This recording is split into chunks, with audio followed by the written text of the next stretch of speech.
दांत टेढ़े मेढ़े हो जाते हैं और कई बार बच्चों के दांत आते ही नहीं है। स्ट्रेस दांत भी खराब करता है और actually cavity is a silent problem. एक डॉट से शुरू होती है और पूरा दांत खोखला कर देती है। राइट एज फॉर ब्रेसेस, जैसे शुगर है, कोल्ड ड्रिंक है या ज़्यादा कॉफ़ी का जो इनटेक है, ये हमारे दांतों को कितना डैमेज करता है। तो ये बताइए कि जो दादी माँ के नुस्खे होते हैं या डेंटिस्ट की एडवाइस किसको मानना चाहिए, जैसे कि एग्जैक्टली सही तरीका क्या है ब्रश करने का। Welcome doctor Varsha to our podcast. तो डॉक्टर वर्षा बताइए कि इंडिया में सबसे कॉमन डेंटल प्रॉब्लम क्या है। देखिए मैम, इंडिया में most common dental problem is dental cavity. Okay, ठीक है, दांत में कीड़ा लगना is most common. Actually cavity is a silent problem. एक डॉट से शुरू होती है और पूरा दांत खोखला कर देती है। ठीक है, तो आप डेंटल कैविटी सबसे मोस्ट कॉमन डिसीज है, डेंटल डिसीज इन इंडिया। आप इसको इंडिया में why is this so common, लोग इम्प्रॉपर ब्रशिंग करते हैं, सही से ब्रशिंग नहीं करते, आपका डेंटल विजिट्स जो है बहुत इरेगुलर हैं and sugar intake is so high. आप इसको कंट्रोल प्रिवेंट कैसे कर सकते हैं? आप शुगर इनटेक कम कर सकते हैं, आपकी जो ब्रशिंग टेक्निक है उसको मेंटेन कर सकते हैं, फ्लॉसिंग कर सकते हैं, फ्लोराइड पेस्ट यूज़ कर सकते हैं और अपना हर 6 मंथ में डेंटिस्ट को विजिट करना इज मोस्ट इम्पॉर्टेंट। सपोज आपको एक डॉट जितना कैविटी है, आपने आज विजिट कर लिया किसी डॉक्टर को, तो उसको फिलिंग हो सकती है, उसमें सीलेंट अप्लाई हो सकता है, बट आप उसको इग्नोर करते गए, वो डीप होता गया और डीप होने के बाद एक दिन आप आरसीटी की नौबत पे आ गए, या तब भी आपने इग्नोर किया तो आप फिर एक्सट्रैक्शन की नौबत पे आ जाते हो, फिर वो दांत निकालना पड़ता है। आप अपना जो नेचुरल टूथ था उसको भी खो बैठते हो, फिर आपको वो आर्टिफिशियल टूथ से रिप्लेस कराना पड़ता है। इससे बेटर है कि अगर हम ब्रशिंग टेक्निक मेंटेन करते हैं, हम बेटर फ्लॉसिंग करते हैं और हर 6 महीने में डॉक्टर को विजिट करते हैं, तो हम डेंटल कैविटी से निजात पा सकते हैं। तो डॉक्टर वर्षा, जैसे आपने बताया कि कुछ लोग जो हैं उनका ब्रश करने का तरीका या फ्लोसिंग करने का तरीका सही नहीं होता, तो आप बताइए कि एग्जैक्टली सही तरीका क्या है ब्रश करने का। ब्रश करने का सही तरीका है, आपको ब्रश को 45 डिग्री पे प्लेस करना है और स्वीपिंग मोशन में ऊपर से नीचे की तरफ क्लीन करना है। ठीक है, फिर आपको नीचे भी 45 डिग्री पे रखना है और नीचे से ऊपर की तरफ क्लीन करना है।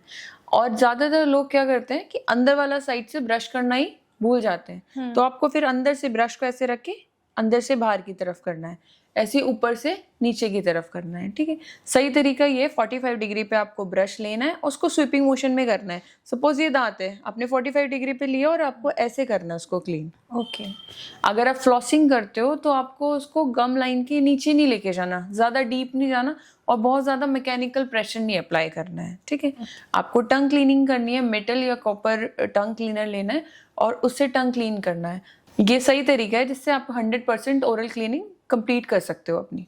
ओके, तो जैसे ना अभी हम बात कर रहे हैं जैसे कि कैविटी की बात, तो जैसे ना मसूड़े फूल जाते हैं तो उसको बहुत सारे लोग ना अवॉइड करते हैं, तो उसको किस हद तक अवॉइड कर सकते हैं और कब जाके लगता है होना चाहिए कि एक पेशेंट के अंदर कि अब तो मुझे जाके डॉक्टर को दिखाना ही है, इसको अवॉइड नहीं करना चाहिए।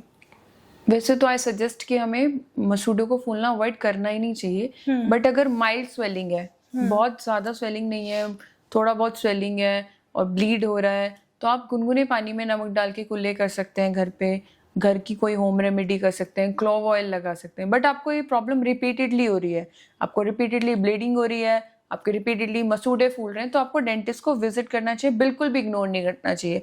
हो सकता है कहीं खाना फंसने की वजह से बार बार वहीं पे खाना फंस रहा है, खाना फंसने से क्या होता है, मसूड़ा फूल जाता है, मसूड़ा फूल के अब उसमें ब्रश लगता है, आपने कुछ हार्ड खाया, ब्लीडिंग स्टार्ट हो जाते हैं, फिर वो दोबारा वहीं पे फंस रहा है, इसे फंसते वो एक बहुत बड़ी कैविटी कर देता है। तो हमें इसे बिल्कुल भी इग्नोर नहीं करना चाहिए।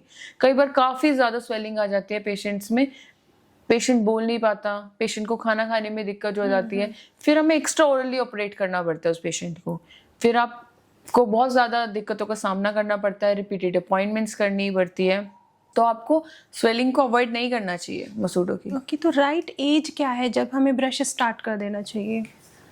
राइट एज इज जब बच्चे को पहला दांत आता है, हमारे मुंह में पहला दांत जो आता है बच्चे को, वो 6 महीने पे आता है। ठीक है, तो आपको तब से ही डेंटिस्ट को विजिट करना चाहिए। आपको डेंटिस्ट बताएगा कि बच्चों को कैसे ब्रश कराना है, कौन सा सही पेस्ट है, किस पेस्ट में कितना फ्लोराइड है, और आपको कितना पेस्ट लेना है, किस मोशन में बच्चों को ब्रशिंग करानी है, रोलिंग मोशन में कराना है, सर्कुलर मोशन में कराना है, ठीक है।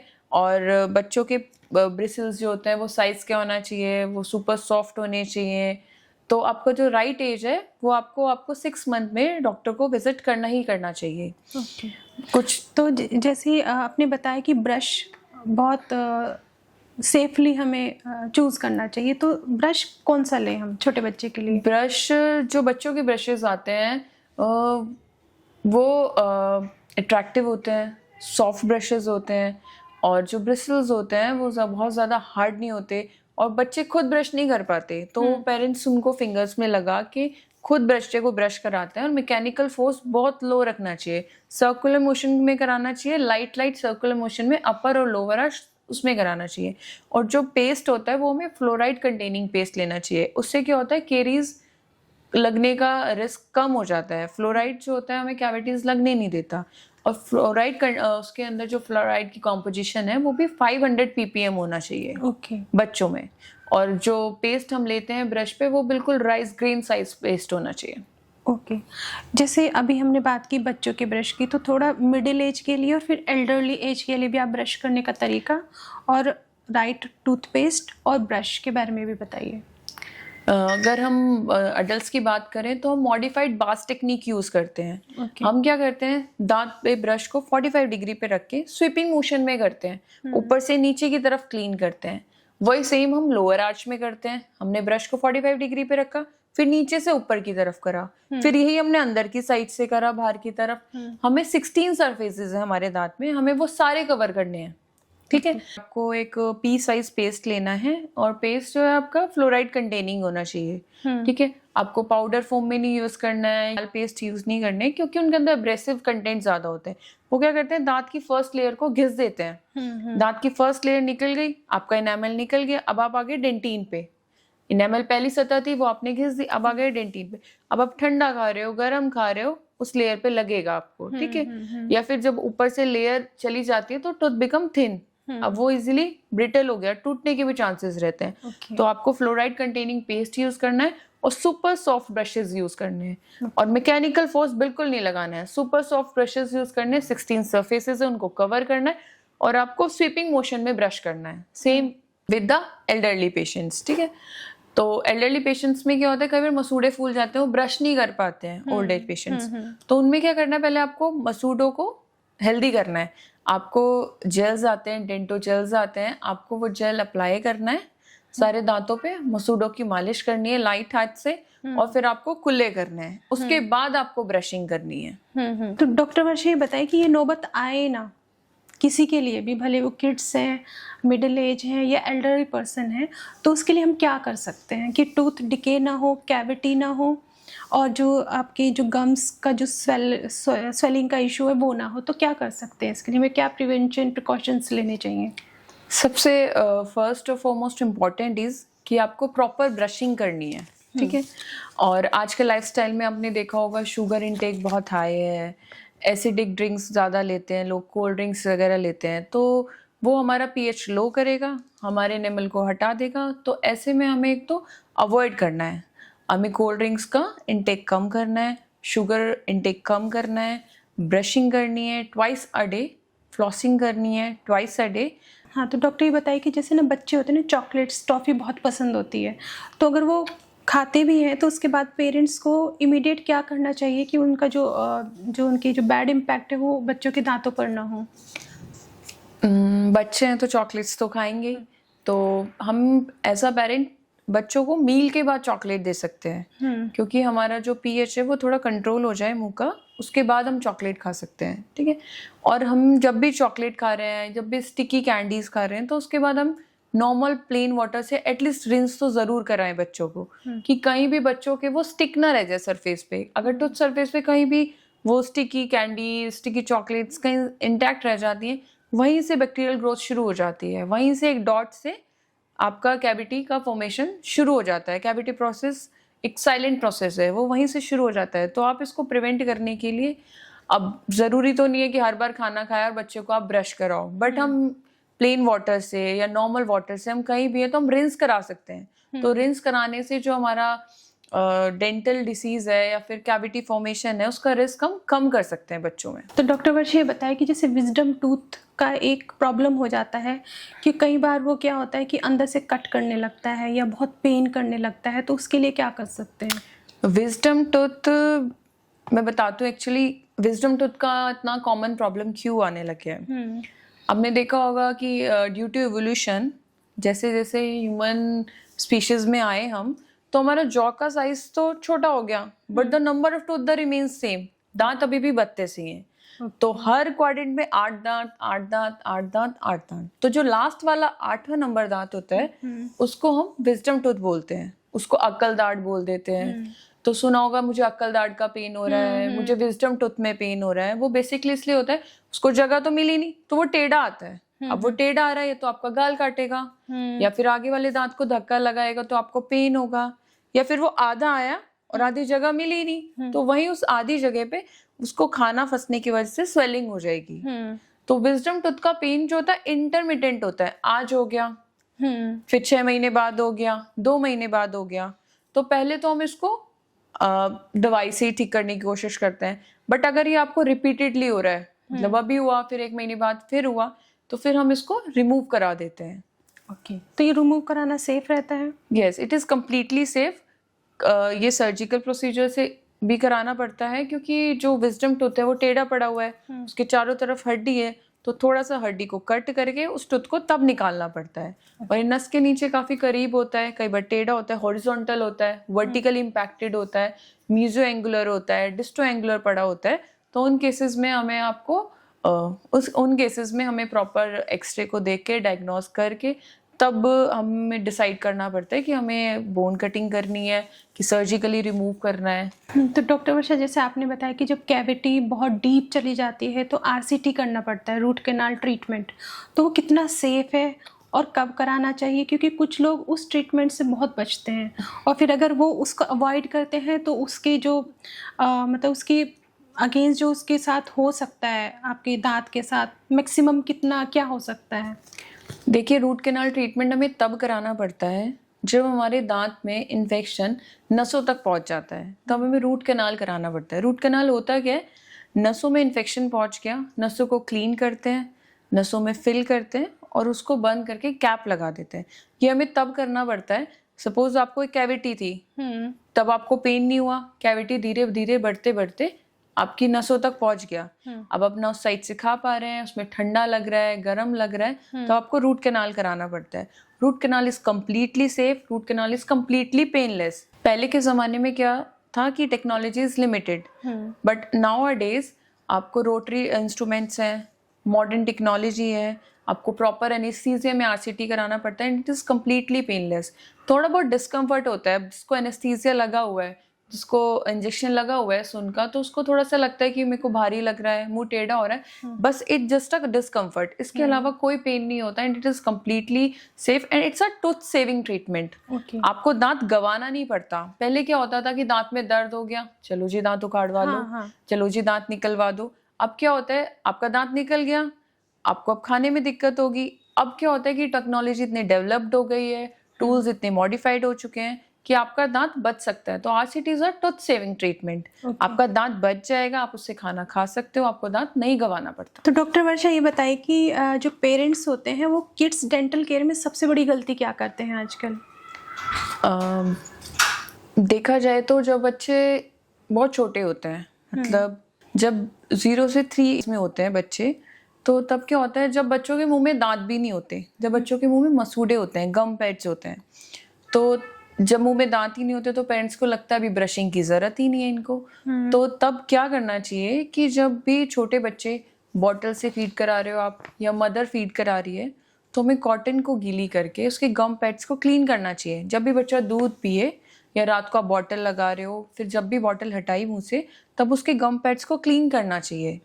हमें विजिट तो डेंटिस्ट को 6 महीने में पहला दांत आता है मुंह में, तो हमको तभी डेंटिस्ट को विजिट करना चाहिए। डेंटिस्ट बताएगा कि आपको कैसे ब्रशिंग मेंटेन करनी है, कौन सा पेस्ट आपके बच्चे को करना है, और ब्रशिंग टेक्निक डेमोन्स्ट्रेट करता है, जिससे आपको मिल्क टीथ के साथ साथ, milk teeth is a guidance for permanent dentition, ठीक है, जिसका मिल्क टीथ सही टाइम पे आएगा और सही टाइम पे जाएगा, तो वो गाइड करता है हमारे परमानेंट डेंटिशन को। तो आगे जाके हमें परमानेंट डेंटिशन की प्रॉब्लम्स नहीं रहती अगर जिसने मिल्क डेंटिशन सही रखा है। ओके। लेकिन जैसे कुछ बच्चों में देखा जाता है कि बच्चा पैदा ही एक दांत या दो दांत के साथ होता है, तो वे तब क्या करें? कई केसेस में देखा गया है उस टूथ को बोलते हैं नेटल टूथ, जब बच्चा मुंह में दांत लेके ही पैदा होता है। बट ऐसे केसेस में हमें वो दांत रिमूव करना होता है, क्योंकि बच्चे को फीडिंग इश्यूज होते हैं। बच्चे की टंग पे छाला हो सकता है, बच्चे के मुंह में एक दांत है, बच्चा फीड कर रहा है मदर के साथ, वो टंग पे लगता है, ऊपर वाले गम में लगता है, तो उस पर्टिकुलर डिसीज को बोलते हैं Riga FIDE syndrome, Riga FIDE disease. ठीक है, अल्सरेशन करता है वो बच्चे की टंग पे। मदर को भी कई बार फीडिंग के दौरान प्रॉब्लम होती है, तो ऐसे केसेस में बच्चे का वो दांत हमें रिमूव करना पड़ता है, वो प्राइमरी टूथ निकलवाना पड़ता है। कुछ देखा होगा आपने, कुछ बच्चे दांत लेके पैदा होते हैं, कुछ बच्चे जन्म के 30 दिन के बाद दांत होता है, उसको बोलते हैं न्यूनेटल टूथ। ओके। हमें वो टूथ भी रिमूव कराना पड़ता है, क्योंकि बच्चा उस टाइम भी फीडिंग इश्यूज में आता है। बच्चों का हम जो दांत आने से पहले क्या केयर कर सकते हैं वो ये है कि जब भी हम बच्चे को फीड करा रहे हैं तो हमें बच्चे को एक कॉटन से, गीली कॉटन से, वेट कॉटन से हमें उसके गम पैड्स को क्लीन करना है। तो कहीं भी आप मिल्क में भी, milk also contain some form of sugars, तो कहीं भी शुगर होता है तो वहीं से एसिड फॉर्मेशन स्टार्ट हो जाता है। तो जब बच्चे का दांत नहीं आता उससे पहले से हमें केयर शुरू करनी है। पेरेंट्स बोलते हैं कि मिल्क टूथ ही तो है, दूध के दांत ही तो है, इनको तो जाना ही है, इनकी क्या केयर करनी। तो ये मतलब ये किस तरह का कॉन्सेप्ट है जो पेरेंट्स के माइंड में मिसकंसेप्शन है या मिथ है, क्या है, मतलब कितना केयर करना चाहिए? मिल्क टीथ बेसिकली क्या होता है, they are the natural space maintainer. आपका दूध का दांत, सारा दूध का दांत एक साथ नहीं आते हैं और ना सारे दूध के दांत एक साथ जाते हैं। हर दांत का एक सर्टेन टाइम पीरियड होता है। पहला दांत 6 महीने में आता है, फिर 8 महीने पे, फिर 10 महीने पे। ऐसी पक्के दांत का भी टाइम होता है, 6 से 7 साल में, 7 से 8 साल में, 8 से 10 साल में, 14 साल, 25 साल तक दांत आते हैं। जब दूध का दांत आता है, दूध का दांत तो निकलना ही है, तो उसमें दर्द है, तो उसको क्यों बचाना। उसके पीछे रीजन ये है कि दूध का दांत पक्के दांत के लिए जगह बना के रखता है। आपका ये दूध का दांत है, नीचे पक्का दांत बन रहा है, दूध का दांत धीरे धीरे जाएगा और पक्का दांत उसकी जगह ले लेगा। अगर हम दूध के दांत को समय से पहले निकलवा देते हैं, दूध के दांत को खराब होने के बाद ठीक नहीं कराते हैं, तो जो पक्का दांत आता है उसको आने में प्रॉब्लम होती है, ऊपर मसूड़ा और हड्डी बन जाती है, दांत टेढ़े मेढ़े हो जाते हैं और कई बार बच्चों के दांत आते ही नहीं है। अच्छा।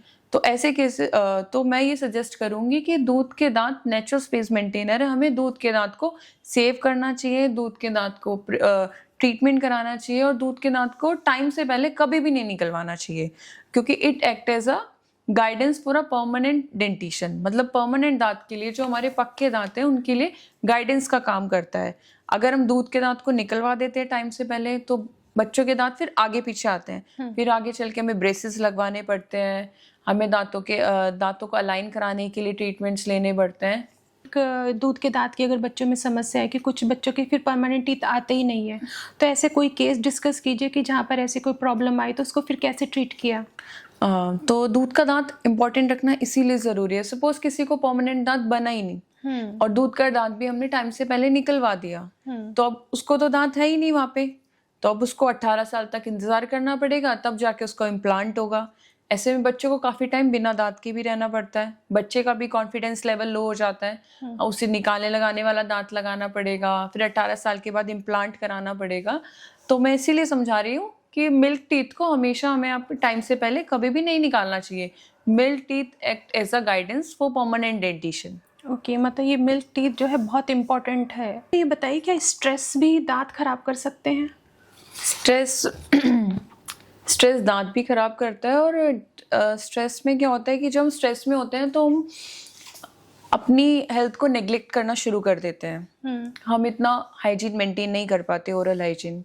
दूसरा क्या होता है, जब हम स्ट्रेस में होते हैं तो हम अनकॉन्शियस हैबिट डेवलप कर लेते हैं। देखा होगा लोग नाखून चबाना शुरू कर देते हैं या दांतों को किटकिटाना शुरू कर देते हैं। तो उससे क्या होता है, जो दांतों की पहली सतह होती है एनेमल, वो निकलना शुरू हो जाती है, एब्रेड होना शुरू हो जाती है, धीरे धीरे ठंडा गर्म की कंडीशन आ जाती है।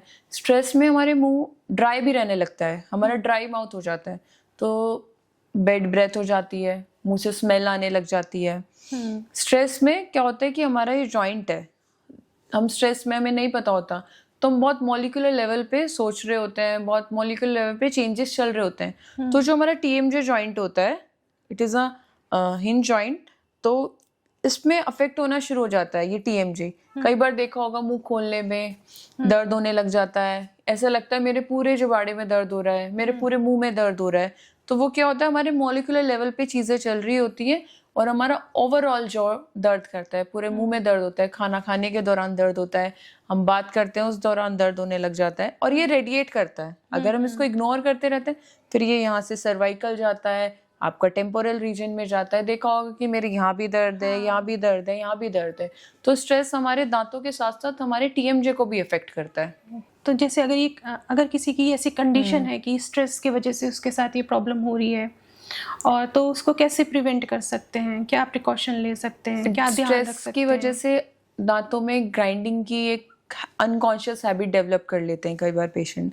तो ऐसे केसेस में क्या करते हैं, नाइट गार्ड होता है, दांतों का एक कवर होता है ट्रांसपेरेंट, तो हम उसको रात को, एक्चुअली क्या होता है जब स्ट्रेस में होता है, स्ट्रेस में कोई भी इंसान होता है तो वो अनकॉन्शियसली कोई हैबिट डेवलप करता है, तो उसका कंट्रोल नहीं होता उस पर। ठीक है, तो एक नाइट गार्ड होता है, उससे क्या होता है दांत आपस में रब नहीं करते, दांतों को ग्राइंड नहीं हो पाता, वो एक बैरियर की तरह काम करता है, उसको वो पहनना होता है। और जब खाना खाने के दौरान या फिर कहीं बाहर जाने के दौरान उसको निकाल दो, और वो आपके दांतों को रबिंग, ग्राइंडिंग, जो आपने स्ट्रेस के दौरान जो हैबिट थी उसको, आजकल देखा गया स्ट्रेस तो है ही, बट लोगों की कुछ हैबिट्स हैं, जैसे टबैको चूअर्स हैं, स्मोकिंग करने लग जाते हैं लोग स्ट्रेस में, तो उससे भी हमारा जिंजाइवा, हमारा गम्स, हमारा मसूड़ा, हमारा पेरियोडोंशियम, हमारे दांतों की हेल्थ को डिस्ट्रॉय करता है।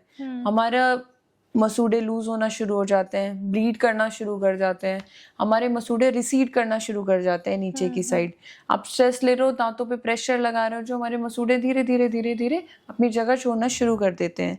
फिर वो बाहरी आपका जो दांत की जड़ है वो आने लग जाती है ऊपर, दांत हिलने लग जाते हैं और दांत निकल जाता है। तो स्ट्रेस, स्मोकिंग और हमारी जो अनकॉन्शियस हैबिट्स हैं, जैसे दांतों को किटकिटाना, कि बहुत सारी हैबिट्स ऐसी हैं जो हमें पता नहीं चलता, बट धीरे धीरे धीरे धीरे हमारी ओरल हेल्थ को ख़त्म करते चले जाती हैं। ये दांतों से जुड़ी हुई जो रेयर डिजीज़ होती है उनको जो हम आइडेंटिफाई कर पाएँ एज ए पेशेंट कि हाँ मेरे दांत में ऐसा कुछ हो रहा है तो मुझे डॉक्टर से कंसल्ट करना चाहिए, क्योंकि जो रेयर डिजीज़ है जैसे ओरल कैंसर है, आई थिंक ये बहुत धीरे धीरे ही बढ़ती हैं। तो ऐसे कोई इनके सिम्टम कि आप बताना चाहें कि पेशेंट पहले से इनको मॉनिटर करें और फिर एकदम से डेंटिस्ट के पास या डॉक्टर से कंसल्ट करें?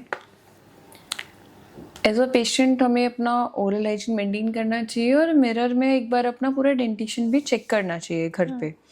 अगर आपको लगता है कोई छाला है, कोई रिपीटेडली अल्सर बन रहा है आपको और वो नॉन हीलिंग है, मतलब ठीक ही नहीं हो रहा वो घाव जैसा, तो it's a matter of concern, आपको डेंटिस्ट को विजिट करना चाहिए। आपको रिपीटेडली गाल कट रहा है, दांतों के बीच में गाल आ जाता है बार बार बार बार बार बार, वो हिट हो रहा है, तो आपको डेंटिस्ट को विजिट करना चाहिए। कई बार क्या होता है, अकल दाढ़ आ रही होती है, वो गाल की तरफ आती है, वो गाल को बार बार काट रही होती है, तो ऐसा जब कई सालों तक, 3-4 सालों तक ऐसे वो कट करती रहती है स्किन को, तो स्किन में चेंजेस आने लग जाते हैं, तो वो कैंसर की तरफ या दूसरी चीज़ों की तरफ चली जाती है। कई बार क्या होता है कि स्मोकिंग वाला पेशेंट है और स्मोक कर रहे हैं, ध्यान नहीं दे रहे, नेग्लेक्ट कर रहे हैं अपनी ओरल हेल्थ को, और उनके मुंह के अंदर, आपके स्किन में, गाल में चेंजेस आने लग गए। टबैको यूजर्स हैं, गुटखा च्यूइंग करते हैं, सुपारी खाते हैं, तो कई बार देखा उनके मुंह धीरे धीरे रिड्यूस होने लगता है, उनका माउथ ओपनिंग, उनको फाइब्रस बैंड्स बन जाते हैं या टाइट टाइट।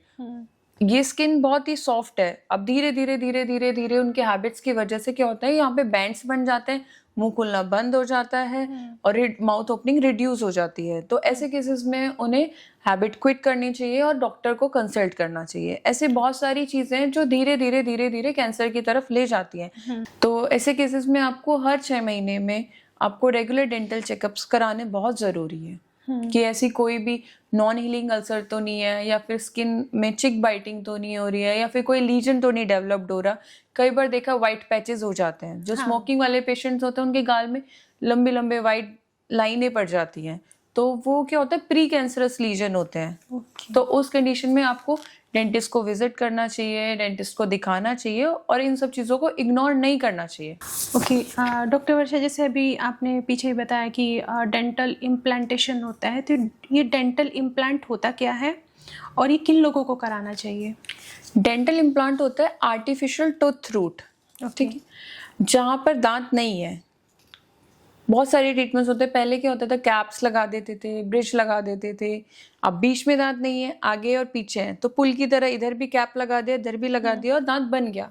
बट कई पेशेंट्स जो होते हैं वो दांत निकलवा देते हैं, दर्द हुआ दांत निकलवा दिया, अब मल्टीपल दांत नहीं है मुंह में, तो अब पुल बनाने के लिए आगे तो पिलर है बट पीछे नहीं है, तो उन केसेस में इम्प्लांट कराना पड़ता है। इम्प्लांट इज टाइटेनियम स्क्रूज होते हैं, दांत के अंदर ड्रिल करके लगाया जाता है।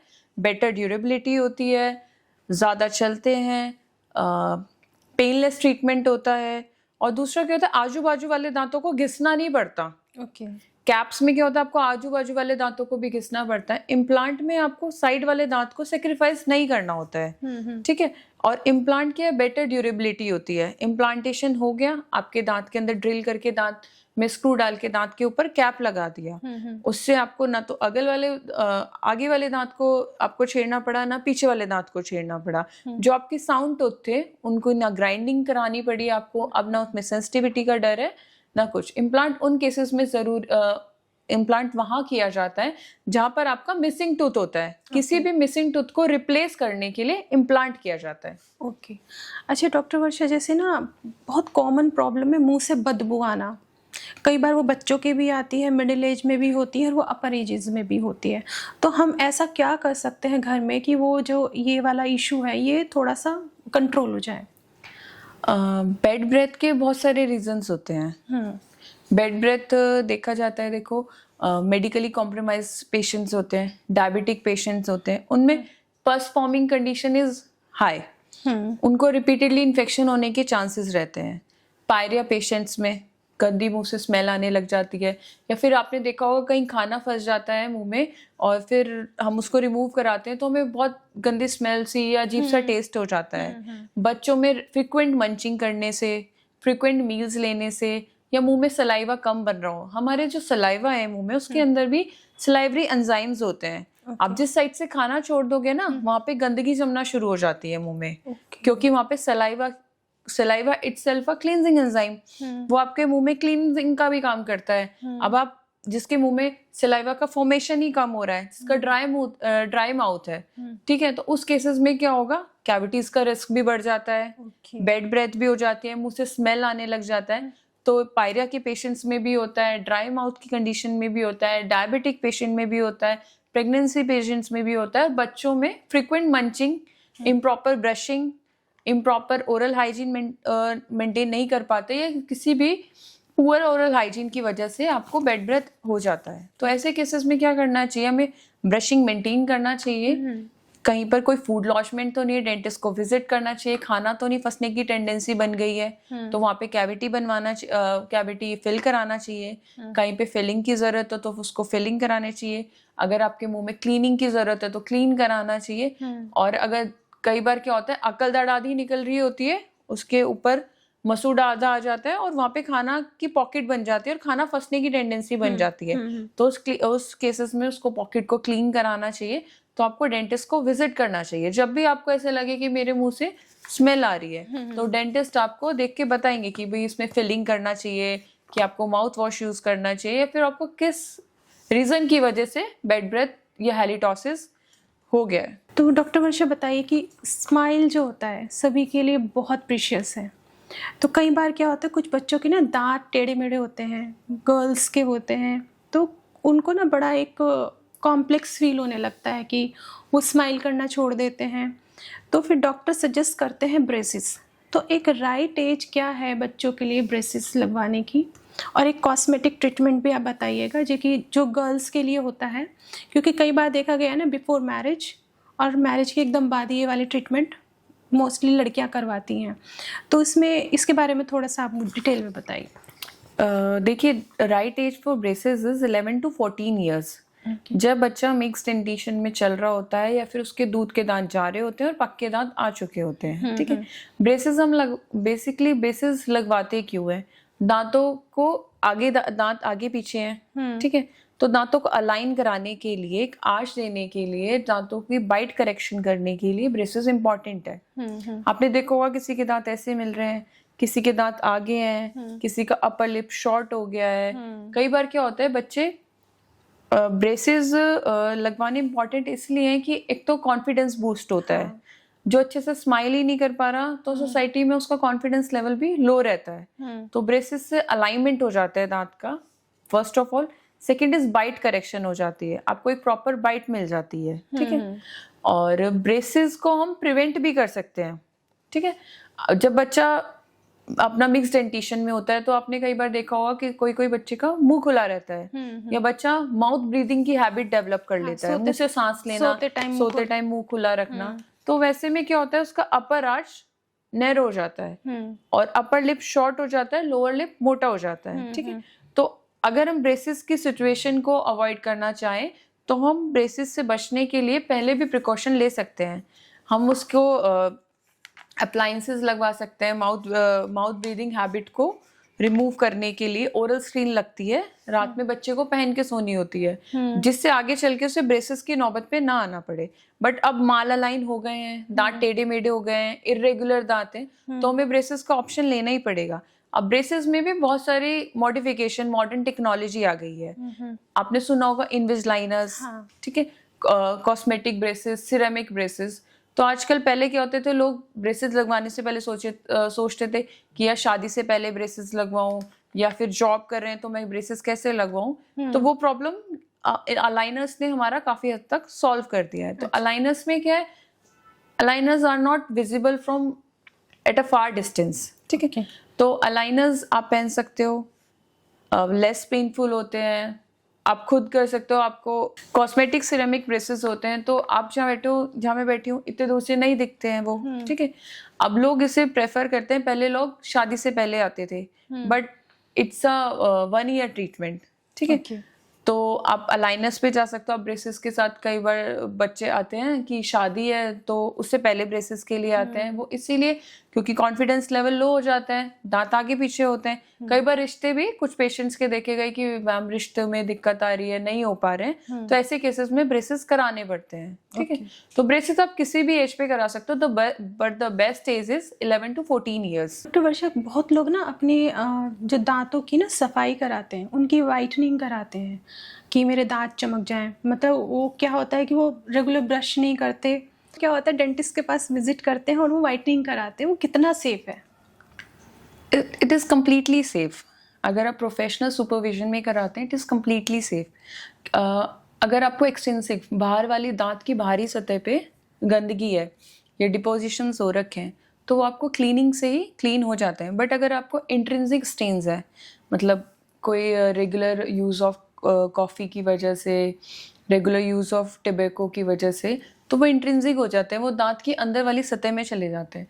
तो तब आपको टीथ वाइटनिंग, टीथ ब्लीचिंग के सारे प्रोसीजर कराने होते हैं, and it is completely safe. But थोड़ा प्रिकॉशनरी लाइफस्टाइल हो जाता है, मतलब थोड़ा हल्दी वाला खाना कम यूज़ करना पड़ता है, आपको अपना लेस कॉफ़ी इंटेक करना पड़ता है, कैफ़ीन का थोड़ा सा इंटेक कम करना पड़ता है।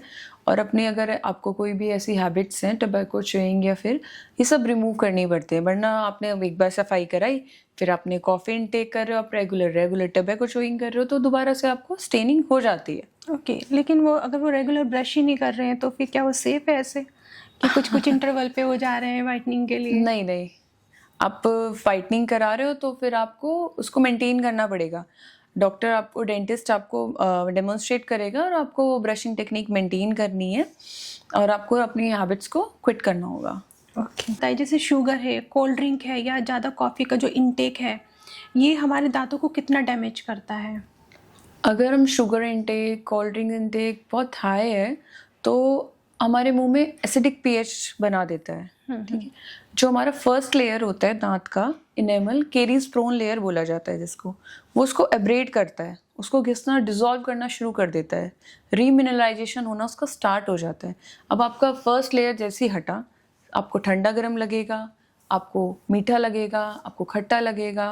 धीरे धीरे आपका जो इनेमल है वो थिन हो गया, टूथ का फर्स्ट लेयर रिमूव हो गया, तो टूथ बिकम ब्रिटल, वो टूटने के चांसेस हो जाते हैं। फ्रैक्चर भी हो सकता है दांत में ठंडा गर्म लगेगा तो आप अच्छे से आइसक्रीम नहीं खा सकते हो, ठीक है।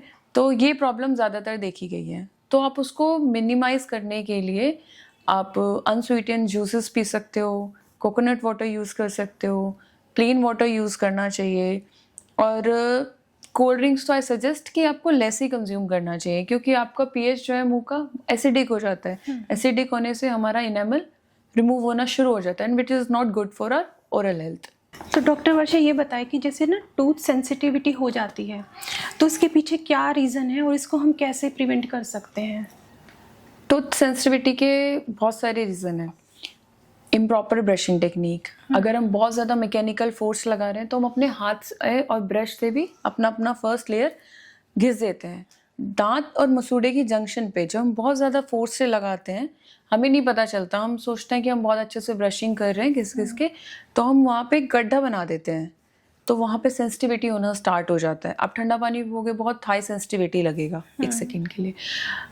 कई बार क्या होता है, अगर आपने ब्रशिंग नहीं मेंटेन करी है, आपका ओरल हाइजीन पुअर हो चुका है, तो आपका जो गम्स है नीचे जाने लगते हैं, तो आपका जो दांत में जड़ वाला हिस्सा है, तो जब उस पर ठंडा पानी पियोगे उस पर लगेगा, क्योंकि मसूड़े नीचे चले गए। हमारे ये हड्डी है, हड्डी में ऐसे दांत को रोक के रखा हुआ है, और इस हड्डी के ऊपर हमारे मसूड़े हैं।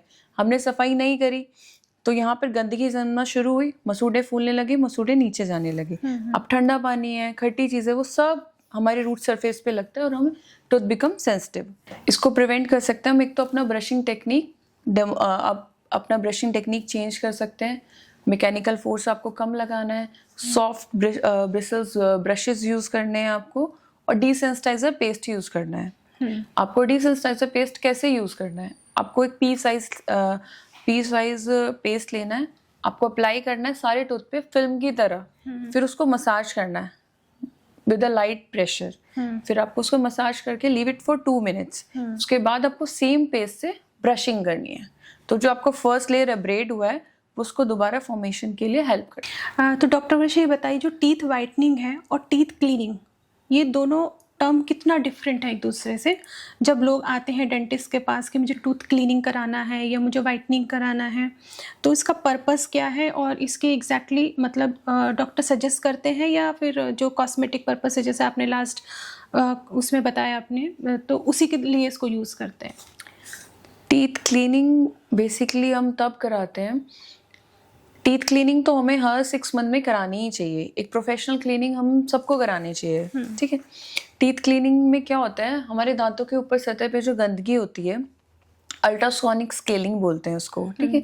तो अल्ट्रासोनिक मशीन से उसमें पानी होता है, उसमें वाइब्रेशंस होती है, जो अपर लेयर पे आपके पत्थर की तरह जम जाती है, वो उसको क्लीन कर देता है, जिससे आपके गम्स हेल्दी रहे, आपको और जिंजिवाइटिस ना हो, और ज़्यादा वर्स कंडीशन ना हो जाए, इसलिए होता है। But teeth whitening comes under a cosmetic procedure.